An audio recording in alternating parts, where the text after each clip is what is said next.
Game of bitcoin channel की trading tutorial series में आप लोगों का स्वागत है। ये है वीडियो नंबर 12। बिल्कुल बेसिक से हमने ये सीरीज़ स्टार्ट करी है, तो अगर आपको ट्रेडिंग का एबीसी भी नहीं पता तो मैं रिकमेंड करूँगा कि मेरे चैनल पे आइए, प्लेलिस्ट देखिए ट्रेडिंग ट्यूटोरियल्स की।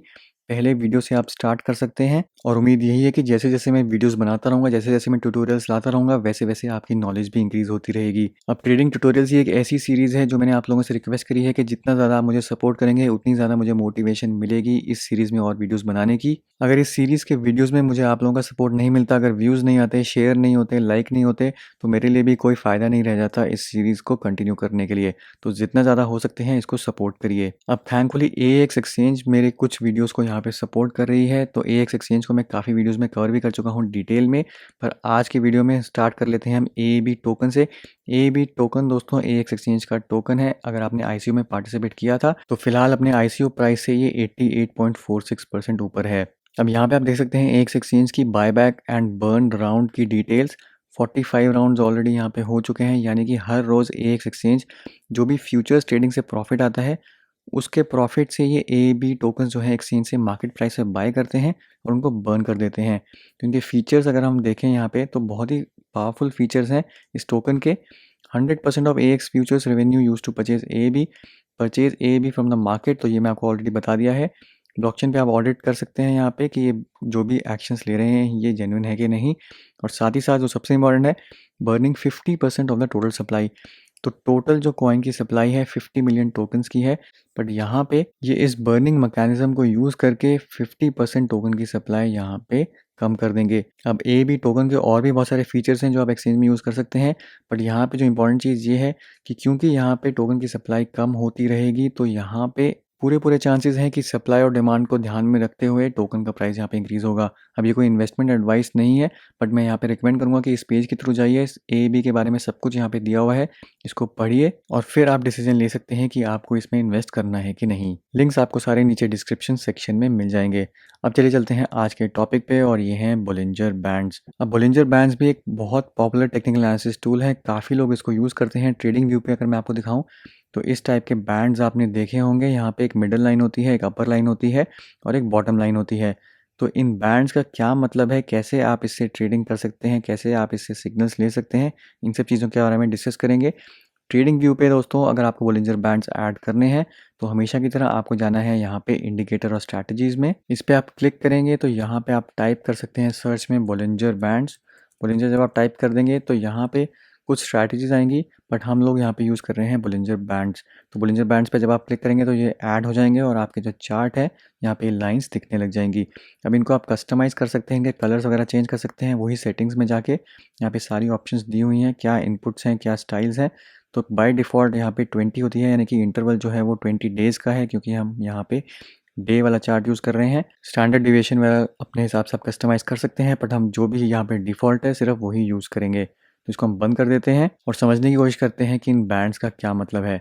तो बाय डेफिनेशन बोलिंजर बैंड क्या है, तो ये एक टेक्निकल एनालिसिस टूल है which is defined by a set of trend lines plotted two standard deviations positively and negatively away from a simple moving average of a securities price. तो फिर से एक बार मैं अगर ट्रेडिंग व्यू में आपको लेके चलूँ तो ये बीच की जो आपको दिख रही है, जो येलो लाइन मैंने बनाई है, ये है सिंपल मूविंग एवरेज। अब मूविंग एवरेजेस अपने आप में काफ़ी इंटरेस्टिंग टॉपिक है जिसको मैं अलग से वीडियोस में कवर करूँगा, पर बोलिंजर बैंड्स के अंदर ये बीच की जो लाइन है वो है सिंपल मूविंग एवरेज। और स्टैंडर्ड डेविएशन जब हमने कैलकुलेट करी तो हमें एक पॉजिटिव स्टैंडर्ड डेविएशन मिली जो ऊपर की लाइन डिपिक्ट कर रही है, और जो एक नेगेटिव स्टैंडर्ड डेविएशन मिली वो नीचे की लाइन डिपिक्ट कर रही है। अब स्टैंडर्ड डेविएशन अगर आप नहीं जानते तो स्टैंडर्ड डेविएशन एक मैथमेटिकल स्टैटिस्टिक है। फाइनेंस की टर्म्स में आप स्टैंडर्ड डेविएशन को कैसे यूज़ कर सकते हैं, यहाँ पे डेफिनेशन है। Standard deviation is a statistical measurement in finance that when applied to the annual rate of return of an investment sheds light on the historical volatility of that investment. तो जब आप इसको अप्लाई करते हैं, formula को apply करते हैं on the annual return rate of an investment, तो उसके बाद ये बताता है आपको हिस्टोरिकल वॉलेटिलिटी क्या रही है, हिस्टोरिकली प्राइस किस रेंज में मूव किया है उस इन्वेस्टमेंट के लिए, उस स्टॉक के लिए या फिर उस क्रिप्टो के लिए। तो अगर आप जानना चाहते हैं कि स्टैंडर्ड डेविएशन का क्या फॉर्मूला है तो यहाँ पे आप देख सकते हैं कि कैसे स्टैंडर्ड डेविएशन को कैलकुलेट किया जाता है, बट हमें यहाँ पे फॉर्मूला से मतलब नहीं है, हमें यहाँ पे इंप्लीमेंटेशन से मतलब है, तो उसके बारे में हम डिस्कस करेंगे। तो स्टैंडर्ड डेविएशन यूज़ करके आपके पास दो लाइन्स आ गई, पॉजिटिव वाली और नेगेटिव वाली, बीच में है आपकी सिंपल मूविंग एवरेज। अब ये बोलिंजर बैंड्स का जो कंसेप्ट है ये बनाया था जॉन बोलिंजर ने, जिन्होंने इसको कॉपीराइट करके रखा हुआ है और इसको डिज़ाइन किया गया था ऐसी अपॉर्चुनिटीज़ को डिस्कवर करने के लिए, ताकि इन्वेस्टर्स डिसीजन ले सकें कि जो स्टॉक प्राइस है या क्रिप्टो का जो प्राइस है वो ओवरसोल्ड कैटेगरी में है या ओवरबॉट कैटेगरी में है। अब टिपिकली बोलिंजर बैंड्स में जो अपर बैंड है, लोअर बैंड है, वो +2 डेविएशन होती है ऊपर वाले के लिए, -2 होती है नीचे वाले के लिए, बट अपने आप से आप इसको कस्टमाइज़ कर सकते हैं। बट इन्होंने जब बनाया था तो इसी को ध्यान में रख के बनाया था, और 20 डे सिंपल मूविंग एवरेज जो मैं आपको बता चुका हूँ। अब बोलिंजर बैंड्स जब बनाए गए थे, बोलिंजर बैंड्स के लिए यहाँ पे इन्होंने ये फॉर्मूला बनाया था, ये आप पढ़ सकते हैं फॉर्मूले में कैसे कैलकुलेट करना है। बट इसके अलावा इन्होंने 22 रूल्स भी बनाए थे कि बोलिंजर बैंड्स अगर आप यूज़ करते हैं तो 22 ऐसे कौन से रूल्स हैं जो आप फॉलो कर सकते हैं। अब इसको आपको बाय हार्ट याद करने की ज़रूरत नहीं है, और ये भी ज़रूरत नहीं है कि 22 के 22 आप इम्प्लीमेंट करें। बट मैं रिकमेंड ज़रूर करूँगा यहाँ पे कि जितने भी रूल्स है, जो लिंक मैंने नीचे डिस्क्रिप्शन में दिया है वहाँ पे आप आके पढ़ सकते हैं। 22 रूल्स यहाँ पे लिखे हुए हैं। जेनेरिक रूल्स भी हैं, यानी कि बोलिंजर बैंड्स के साथ स्पेसिफिक टाइप नहीं होते, बट इन सबको अगर आप एक साथ यूज़ करते हैं तो बोलिंजर बैंड्स का जो एनालिसिस है उसको आप अच्छी तरीके से परफॉर्म कर पाएंगे। तो रिकमेंडेशन यही है कि यहाँ पे आके एक बार इन रूल्स के आप गो थ्रू कर लीजिए। अब देखते हैं कि बोलिंजर बैंड्स को आप यूज़ कैसे कर सकते हैं। तो बोलिंजर बैंड्स मैंने भी काफ़ी यूज़ किए हैं, और यहाँ पे 2 कंसेप्ट्स हैं जो प्राइमरीली ट्रेडर्स यूज़ करते हैं। आप ये देख सकते हैं बोलिंजर बैंड्स। यहाँ पे सबसे पहला कंसेप्ट है स्क्वीज़ का, और जो दूसरा है वो है ब्रेकआउट का।